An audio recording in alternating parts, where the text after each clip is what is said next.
குருவின் தரிசனம் பெறுதல் வேண்டும். நம் கற்பக பெருமான் உச்சந்தலையில் குருவின் தரிசனம் பெறுதல் வேண்டும். நம் கற்பக பெருமான் உச்சந்தலையில் ஆலமர் செல்வன் அவனது பார்வை தடைகளை நீக்கி வளம் பெருக்கும். நம் கணபதி சிரத்தை காண்கிற மங்கையர் மாங்கல்ய பலமே திடமாகும்.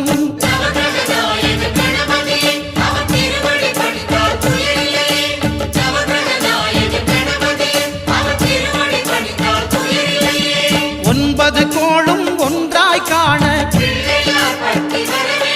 அங்கு கற்பகம் என்று